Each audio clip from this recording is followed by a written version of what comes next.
Fresh off an electrifying rookie campaign that saw him lead his team to the NFC Championship game, all eyes are now shifting to Washington, where Jayden Daniels enters his second season under center with sky-high expectations. The Commanders have made it abundantly clear through a series of bold offseason moves that they're going all in on their young quarterback, surrounding him with the talent necessary to not just survive, but to thrive in the NFL. Headlining these acquisitions is wide receiver Deebo Samuel, acquired via trade in a headline-grabbing deal that immediately elevates Washington's offensive ceiling. Pairing Samuel with the ever-reliable Terry McLaurin gives Daniels a dynamic duo capable of stretching defenses and generating explosive plays from anywhere on the field. This offensive firepower is more than just flashy. It's calculated support for a quarterback who already demonstrated poise, mobility, and command well beyond his years. But the Commanders didn't stop at just the skill positions. Understanding that a quarterback's development is directly linked to protection, Washington made major investments in the offensive line.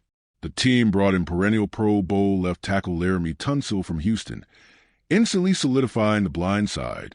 They doubled down by selecting offensive tackle Josh Connolly Jr. in the first round, signaling a clear intention to build from the trenches out.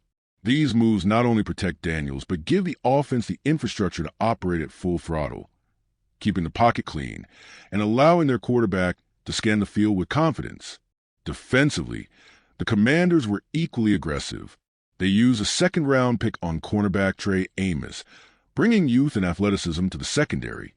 But perhaps the most significant addition came in the form of defensive tackle Javon Kinlaw, a disruptive force whose ability to penetrate the interior line gives Washington a much-needed edge up front. These defensive reinforcements aim to restore balance, ensuring that Daniels isn't forced into shootouts every week, but rather supported by a unit capable of generating stops and flipping field position.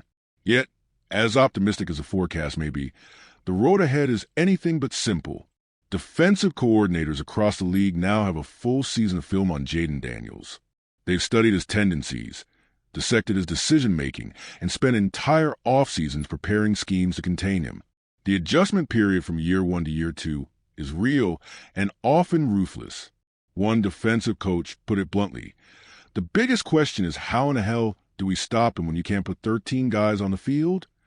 It's not just about blitzing Daniels or forcing him into hurried throws. It's about strategic containment, keeping him in the pocket, minimizing his escapability, and challenging him to win from structure rather than chaos. However, that might not be the advantage it used to be. Daniels has already shown surprising polish as a passer from the pocket, possessing a veteran's understanding of rhythm and timing. What makes him so dangerous is precisely what makes defending him so frustrating.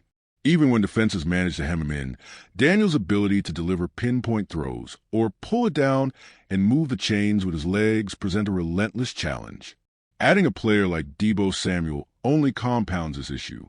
Samuel, who led the league in yards after catch per reception last season, offers Daniels a security blanket who can turn a 5-yard screen into a 50-yard touchdown, without the quarterback needing to push the ball downfield. It's an offensive coordinator's dream and a defensive coordinator's nightmare. On the other side of the country, Bo Nix was the last quarterback selected in the first round of last year's draft, yet he defied expectations by leading the Denver Broncos to the playoffs in his rookie season. Nix showed flashes of brilliance, notably in a Week 17 performance where he was near flawless, but he also experienced stretches of inconsistency that reminded evaluators of his college days. The Broncos' plan is clear: eliminate those valleys and extend the peaks. To do so, they surrounded Nix with new tools, beginning with the acquisition of tight end Evan Engram, second only to Travis Kelce in receptions among tight ends over the past 3 seasons. Denver also addressed a ground game by drafting running back R.J. Harvey, adding balance to an offense that often asked too much of its rookie quarterback.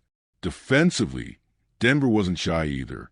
They poached 2 high-impact players from the San Francisco 49ers, safety Talanoa Hufanga and linebacker Dre Greenlaw, while selecting cornerback Jayden Barron in the first round, a move praised across the league as a savvy long-term investment.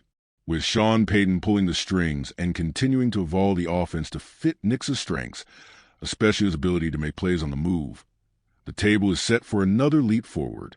But the key, as always, will be growth inside the pocket. If Nix can become more consistent in his reads and footwork, he has a legitimate shot at becoming the long-term answer in Denver. Meanwhile, in New England, the Patriots didn't just retool, they underwent a transformation.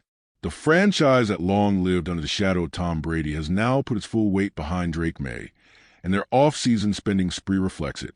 No team shelled out more money in free agency, and the impact is evident across the roster. Offensive reinforcements like Kyle Williams and Travion Henderson were brought in to provide explosiveness, while the offensive line was fortified with players who bring both grit and athleticism. Will Campbell, selected on draft night, made waves with his emotional declaration that he would die to protect Drake May, signaling the kind of locker room culture the Patriots are fostering around their young quarterback. But perhaps the biggest headline in Foxborough was the arrival of head coach Mike Vrabel, whose decision to take the job was heavily influenced by May's presence. Vrabel is a no-nonsense leader with a defensive pedigree, and he's bringing that same ethos to the Patriots' rebuild. On defense, the additions of Harold Landry, Robert Spillane, Milton Williams, and Carlton Davis indicate a complete philosophical overhaul. The Patriots are no longer trying to scrape together wins. They're building a juggernaut. With Josh McDaniels returning as offensive coordinator, May will be tested mentally more than ever. The playbook will be complex, the expectation sky high, and the pressure immense. But New England believes they have their guy, and they're doing everything possible to ensure he succeeds. Across the league, a new generation of quarterbacks is emerging, each surrounded by increasingly sophisticated schemes, improved personnel, and front offices willing to make aggressive moves. Whether it's Jayden Daniels electrifying the NFC, Bo Nix carving his identity in Denver, or Drake may try and restore a dynasty in New England, one thing is clear. The future of the NFL is in capable, confident hands, and the race to greatness has only just begun.